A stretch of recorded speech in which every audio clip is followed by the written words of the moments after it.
Hi hello வணக்கம் நண்பர் நண்பி நான் உங்கள் ரவிந்த். இன்னைக்கு வீடியோவில் நம்ம ஸ்னாப்ட்ராகன் 680 கூட Mediatek கூடிய Dimensity 700 அப்படின்ற இந்த சிப்செட் தான் கம்பேர் பண்ண போகிறோம். இந்த ரெண்டு சிப்செட்டுமே நமக்கு இப்போ மார்க்கெட்டில் அண்டர் 15K ப்ரைஸ் செக்மெண்ட் இருக்கக்கூடிய ஸ்மார்ட் ஃபோனில் தான் யூஸ் பண்ணிட்டு இருக்காங்க. அப்படி இருக்கும்போது இந்த ரெண்டு சிப்செட்டில் எந்த சிப்செட் பெட்டரான சிப்செட், எந்த சிப்செட்டில் எது நல்லா இருக்குது அப்படின்ற எல்லா விஷயத்தையும் டீட்டெயில்டாக கம்பேர் பண்ணி தெரிஞ்சுக்கலாம் வாங்க.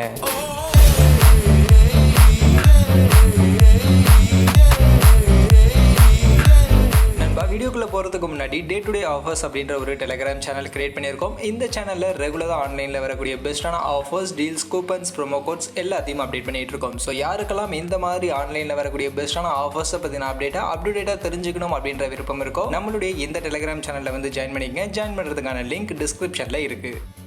ஃபர்ஸ்ட் எப்பவும் போல லான்ச் டேட் இங்கே ஸ்னாப்ட்ராகன் 680 14th September 2021 லான்ச் பண்ணியிருக்காங்க. ஆனால் Dimensity 700 10th November 2020 லான்ச் பண்ணியிருக்காங்க. அந்த வகையில் இங்கே ஸ்னாப்ட்ராகன் 680 தான் கொஞ்சம் லேட்டஸ்டான சிப்செட்டாக இருக்குது. அதே சமயம் Dimensity 700 ரொம்பவே கொஞ்சம் பழைய சிப்செட்டாக தான் இருக்குது. நெக்ஸ்ட் கனெக்டிவிட்டி சப்போர்ட்டில் இந்த ரெண்டு சிப்செட்டுக்கும் எந்த வித்தியாசமும் இல்லை. ரெண்டுமே ப்ளூடூத் வெர்ஷன் 5.1 அண்ட் Wi-Fi 5க்கான கனெக்டிவிட்டி சப்போர்ட் தான் ரன் ஆகுது. அந்த வகையில் கனெக்டிவிட்டி மோஸ்ட்லி சேமாக தான் இந்த ரெண்டு சிப்செட் இருக்கக்கூடிய ஸ்மார்ட் ஃபோனும் இருக்கும். அடுத்து ரேம் டைப்னு பார்த்தோம்னா இங்கேயுமே இந்த ரெண்டு சிப்செட்டுக்கும் வித்தியாசம் கிடையாது. ரெண்டுமே டியூவல் சேனல் LPDDR4Xக்கான ரேம் டைப் 2133 MHz ரேம் ஃப்ரீக்வன்சியோட தான் கொடுத்துருக்காங்க. பட் ஆனால் ரேம் சப்போர்ட்னு வரும்போது ஸ்னாப்ட்ராகன் 680 மேக்ஸிமம் 16GB வரைக்கும் ரேம் சப்போர்ட் பண்ணுறாங்க. ஆனால் Dimensity 700 மேக்ஸிமம் 12GB வரைக்கும் தான் ரேம் சப்போர்ட் பண்ணுறாங்க. அந்த வகையில் ரேம் டைப் ரெண்டுமே LPDDR4X தான். பட் ரேம் சப்போர்ட் மட்டும் இங்கே ஸ்னாப்ட்ராகன் 680 கொஞ்சம் பெட்டராக கொஞ்சம் அதிகமான ரேம் சப்போர்ட் கொடுத்துருக்காங்க. அதுவே ஸ்டோரேஜ் சப்போர்ட்டுக்கு வந்தோம்னா இங்கேயும் எந்த வித்தியாசமும் கிடையாது. ரெண்டு சிப்செட்டுமே eMMC 5.1 to UFS 2.2க்கான ஸ்டோரேஜ் சப்போர்ட் வரைக்கும் நமக்கு கொடுக்குறாங்க. அந்த வகையில் ஸ்டோரேஜ் சப்போர்ட்டில் ரெண்டு சிப்செட் இருக்கக்கூடிய ஸ்மார்ட் ஃபோனுக்கும் பெருசாக வித்தியாசங்கள் இருக்காது. நெக்ஸ்ட் அப்படியே கேமரா சப்போர்ட்டுக்கு வந்தோம்னா இங்கே ஸ்னாப்ட்ராகன் 680 பொறுத்த வரைக்கும் மேக்ஸிமம் ட்ரிபிள் கேமராவுக்கான சப்போர்ட் கொடுக்குறாங்க. அந்த வகையில் ட்ரிபிள் கேமரான்னு வரும்போது 13 megapixel plus 13 megapixel plus 5 megapixel அப்படின்ற மாதிரினா 3 கேமராவுக்கான சப்போர்ட் பண்ணுறாங்க. அண்ட் அதுவே டியூவல் கேமரான்னு வரும்போது 16 ப்ளஸ் 16 மெகாபிக்சலுக்கான டியூவல் கேமரா சப்போர்ட், சிங்கிள் கேமராவில் 64 மெகாபிக்சலுக்கான மேக்ஸிமம் கேமரா சப்போர்ட்டோட இங்கே ஸ்னாப்ட்ராகன் 680 அப்படின்ற இந்த சிப்செட்டை லேட்டஸ்ட்டாக லான்ச் பண்ணியிருந்தாங்க. அதுவே Dimensity 700 இந்த சிப்செட் பொறுத்த வரைக்கும் இங்கே மேக்ஸிமம் டியூவல் கேமராவுக்கான சப்போர்ட் தான். டியூவல் கேமராவில் 16+16 மெகாபிக்சலுக்கான சப்போர்ட் பண்றாங்க. அதுவே சிங்கிள் கேமரான்னு வரும்போது மேக்ஸிமம் 64 மெகாபிக்சலுக்கான கேமரா சப்போர்ட் இங்க Dimensity 700ல பண்றாங்க. அந்த வகையில டியூவல் கேமரா அண்ட் சிங்கிள் கேமரால ரெண்டு சிப்செட்டுக்கும் எந்த வித்தியாசமும் இல்லை. பட் ட்ரிபிள் கேமரான்னு வரும்போது தான் இங்க ஸ்னாப்ட்ராகன் 680 கொஞ்சம் பெட்டரா ட்ரிபிள் கேமராவுக்கான சப்போர்ட்டும் இருக்கு. அதுவே கேமராவுடைய வீடியோ ரெக்கார்டிங் சப்போர்ட்னு வரும்போது இங்கே ஸ்னாப்ட்ராகன் 680ல மேக்ஸிமம் 1080 பிக்சல் 60 FPSக்கான ஃப்ரேம் ரேட் வரைக்கும் சப்போர்ட் பண்ணுறாங்க. அண்ட் 720 பிக்சல்னா 120 FPSக்கான ஃப்ரேம் ரேட் வரைக்கும் இங்கே ஸ்னாப்ட்ராகன் 680ல கேமராவில் சப்போர்ட் பண்ணுறாங்க. அதுவே Dimensity 700ல மேக்ஸிமம் 2K வரைக்கும் வீடியோ ரெக்கார்டிங் ரெசல்யூஷன் சப்போர்ட் பண்ணுறாங்க. 2K வீடியோஸ் 30 FPSக்கான ஃப்ரேம் ரேட்டோட ரெக்கார்ட் பண்ணிக்க முடியும். அண்ட் 1080 பிக்சல் வீடியோஸ் 120 FPS உடையும், 720 பிக்சல் வீடியோஸ் 240 FPSக்கான ஃப்ரேம் ரேட் உடையும் இங்கே Dimensity 700க்கான சிப்செட்டில் ரெக்கார்ட் பண்ண முடியும் அப்படின்ற மாதிரி சொல்லியிருக்காங்க. அந்த வகையில் video recording resolution and frame ரேட்னு பார்க்கும்போது இங்கே ஸ்னாப்ட்ராகன் 680 விட Dimensity 700ல தான் பெட்டரான சப்போர்ட் நமக்கு இருக்கு. அடுத்து டிஸ்பிளே சப்போர்ட்டுக்கு வந்தோம்னா இங்கே இந்த ரெண்டு சிப்செட்டுக்கும் எந்த வித்தியாசமும் கிடையாது. ரெண்டு சிப்செட்டுமே நமக்கு ஃபுல் HD ப்ளஸ் ரெசல்யூஷனுக்கான டிஸ்பிளே சப்போர்ட் தான் மேக்ஸிமம் சப்போர்ட் பண்ணுறாங்க. அண்ட் ரெஃப்ரெஷ் ரேட்னு பார்க்கும்போது 90 Hzக்கான ரெஃப்ரெஷ் ரேட் வரைக்கும் தான் இந்த ரெண்டு சிப்செட்லையும் நமக்கு சப்போர்ட் பண்ணுறாங்க.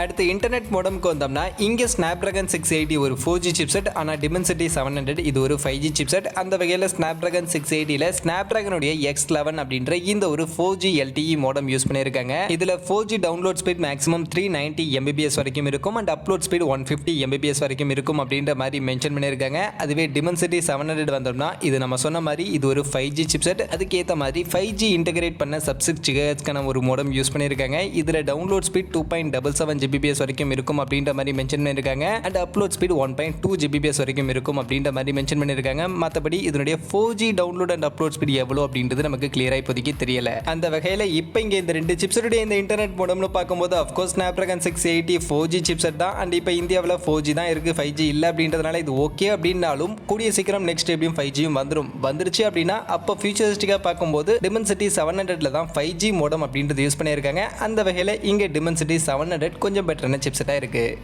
நெக்ஸ்ட் CPU உடைய ஃபேப்ரிகேஷன் ப்ராசஸ்னு பார்க்கும்போது இங்கே Snapdragon 680 6 நானோமீட்டர் சைஸ் இருக்கக்கூடிய ஒரு சிப்செட்டாக ஃபேப்ரிகேட் பண்ணி எடுத்துகிட்டு வந்திருக்காங்க. அதுவே Dimensity 700 7 நானோமீட்டர் சைஸ் இருக்கக்கூடிய ஒரு சிப்செட்டாக ஃபேப்ரிகேட் பண்ணி எடுத்துகிட்டு வந்திருக்காங்க. அந்த வகையில் இங்கே Snapdragon 680 தான் கொஞ்சம் சின்ன சைஸில் 6 நானோமீட்டர் சைஸில் ஃபேப்ரிகேட் பண்ணியிருக்கிறதுனால இந்த சிப்செட் கொஞ்சம் எஃபிஷியன்டான சிப்செட்டாக இருக்கும். அண்ட் பேட்டரி லைஃபும் இந்த சிப்செட் இருக்கக்கூடிய ஸ்மார்ட் ஃபோன்ஸில் இன்னும் கொஞ்சம் பெட்டராக நமக்கு கிடைக்கும். அதே சமயம் இதனுடைய கோர்னு பார்க்கும்போது ரெண்டு சிப்செட்டுமே ஆக்டோகோர் 64 பிட்கான ஆக்டோகோர் சிப்செட்டை தான் கொண்டு வந்திருக்காங்க. அதனால மொத்தம் 8 கோர் தான் இருக்கும். அந்த 8 கோர் வழியாக தான் இங்கே மல்டி டாஸ்கிங் எல்லாத்தையும் இந்த ரெண்டு சிப்செட்டுமே நமக்கு பர்ஃபார்ம் பண்ணி கொடுக்கும். அந்த 8 கோரை இவங்க ஸ்பிளிட் பண்ணி கொடுத்துருக்கக்கூடிய அந்த ஆர்கிடெக்சர் ஸ்ட்ரக்சர் அண்ட் அதனுடைய கிளாக் ஸ்பீட் டீடைல்ஸ் அப்படின்னு வந்தோம்னா ஃபர்ஸ்ட் Snapdragon 680 பொறுத்த வரைக்கும் இந்த 8 கோரை ரெண்டாக தான் ஸ்பிளிட் பண்ணியிருக்காங்க. அதில் first 4 Cryo 265 கோல்டுக்கான CPU based on Cortex A73 கான கோர் 2.4 GHz கான கிளாக் ஸ்பீடோட கொடுத்துருக்காங்க. அது போக இன்னொரு 4 Cryo 265 சில்வருக்கான CPU based on Cortex A53 கான கோர் at 1.8 GHz கான கிளாக் ஸ்பீடோட Snapdragon 680 ல CPU உடைய ஆர்கிடெக்சர் ஸ்ட்ரக்சரா கொடுத்திருக்காங்க. அப்படியே Dimensity 700 க்கு வந்தோம்னா இங்கேயுமே 8 கோரை ரெண்டா தான் ஸ்ப்ளிட் பண்ணிருக்காங்க. பட் ஆனா இங்க ஃபர்ஸ்ட் 2 ARM Cortex A76 கான கோர் 2.2 GHz கான கிளாக் ஸ்பீடையும் அது போக ஒரு 6 ARM Cortex A58 கான கோர் 2.0 GHz கான கிளாக் ஸ்பீடையும் கொடுத்திருக்காங்க. அந்த வகையில இங்க கிளாக் ஸ்பீட் Snapdragon 680 கொஞ்சம் பெட்டரா இருந்தாலும் இதுல இருக்கக்கூடிய CPU அண்ட் கோர்னு பார்க்கும்போது Snapdragon 680 விட Dimensity 700 ல இருக்கக்கூடிய இந்த CPU அண்ட் கோர் தான் கொஞ்சம் லேட்டஸ்டான கோரா இருக்கு. அந்த வகையில பெர்ஃபார்மன்ஸ்னு வரும்போது இங்க Dimensity 700 Snapdragon 680 விட கொஞ்சம் பெட்டரா பெர்ஃபார்ம் பண்றதுக்கான வாய்ப்புகள் நிறையவே இருக்கு. என்னதான் Snapdragon 680 லேட்டஸ்டா லான்ச் பண்ண சிப்செட் அண்ட் இது ஒரு 6 நானோமீட்டர் சைஸ் இருக்கக்கூடிய சிப்செட்டா இருந்தாலும் அந்த CPU உடைய architecture structure and clock speed details எல்லாம் பார்க்கும்போது இங்க Snapdragon 680 விட Dimensity 700 கொஞ்சம் பவர்ஃபுல்லான சிப்செட்டாவே இருக்கு. அதுவே GPUக்கு வந்தோம்னா இங்கே Snapdragon 680ல Adrenoவுடைய Adreno 610 அப்படின்ற இந்த ஒரு GPU யூஸ் பண்ணியிருக்காங்க. And Dimensity 700ல ARM Mali G57 அப்படின்ற இந்த ஒரு GPU யூஸ் பண்ணியிருக்காங்க. இந்த ரெண்டு GPU பற்றி சொல்லணும் அப்படின்னா ரெண்டுமே கிட்டத்தட்ட ஈக்குவலாக பர்ஃபார்ம் பண்ணக்கூடிய ஒரு GPU தான் அப்படின்னாலும் இதில் Snapdragon 680ல இருக்கக்கூடிய Adreno 610 விட Dimensity 700ல இருக்கக்கூடிய இந்த Mali G57 அப்படின்ற இந்த GPU கொஞ்சம் பெட்டரான ஃப்ரீக்வன்சி ரேஞ்ச் இருக்கக்கூடிய ஒரு GPU. அதனால GPU உடைய கிராஃபிக்கல் பர்ஃபார்மன்ஸ்னு பார்க்கும்போது Snapdragon 680 விட Dimensity 700ல கொஞ்சம் பெட்டராகவே இருக்கும்.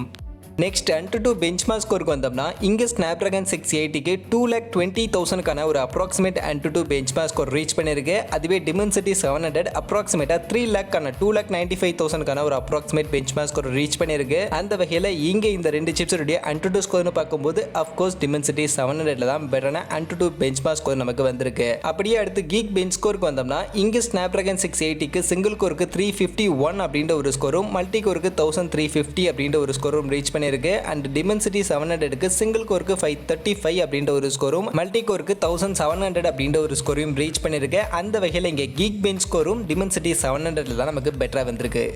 ஃபைனலி இப்போ நம்ம கன்க்ளூஷன் வந்தோம்னா இவ்வளோ நேரம் இந்த ரெண்டு சிப்செட்டையும் நம்ம டீட்டெயிலாக கம்பேர் பண்ணதில் இருந்து இங்கே Snapdragon 680 என்னதான் கொஞ்சம் லேட்டஸ்ட்டாக லான்ச் பண்ண இப்போ புதுசாக லான்ச் பண்ண சிப்செட்டாக இருந்தாலும் அண்ட் இந்த சிப்செட் 6 நானோமீட்டர் சைஸில் இருக்கக்கூடிய சிப்செட்டாக இருந்தாலும் இப்போ நிறைய ஸ்மார்ட் ஃபோனில் யூஸ் பண்ணக்கூடிய ஒரு சிப்செட்டாக இருந்தாலும் இந்த ரெண்டு சிப்செட்டுடைய CPU architecture GPU performance and மற்றபடி இருக்கக்கூடிய சின்ன சின்ன சப்போர்ட்ஸ் எல்லாம் பார்க்கும்போது Dimensity 700 Snapdragon 680 விட கொஞ்சம் பெட்டரான சிப்செட்டாகவே இருக்குது. அதனால இந்த ரெண்டு சிப்செட்டோட வரக்கூடிய ஸ்மார்ட் ஃபோன்ஸ் எடுத்து பர்ஃபார்மன்ஸை டெஸ்ட் பண்ணோம் அப்படின்னா கண்டிப்பாக Dimensity 700 வரக்கூடிய ஸ்மார்ட் போன்ஸ் இன்னும் பெட்டரான பெர்ஃபார்மன்ஸை நம்ம கொடுக்கும். அண்ட் அது கூட மற்றபடி இருக்கக்கூடிய சப்போர்ட்ஸ்னு பார்த்தோம்னா ஆல்மோஸ்ட் ரெண்டு சிப்செட்டுக்கும் கிட்டத்தட்ட ஈக்குவலாக தான் இருக்குது. அப்படின்னாலும் கேமரா சப்போர்ட் மாதிரியான ஒரு சில விஷயங்கள் Snapdragon 680ல கொஞ்சம் பெட்டரா இருக்கு. அதே சமயம் video recording resolution and frame ரேட்கான சப்போர்ட்லாம் பார்க்கும்போது Dimensity 700ல கொஞ்சம் பெட்டரா இருக்கு. அந்த வகையில் சப்போர்ட் உங்களுடைய ப்ரிஃபரன்ஸ். பட் பெர்ஃபார்மன்ஸ்னு வரும்போது Snapdragon 680 விட Dimensity 700 தான் பெட்டரான பெர்ஃபார்மன்ஸ் கொடுக்கக்கூடிய ஒரு சிப்செட்.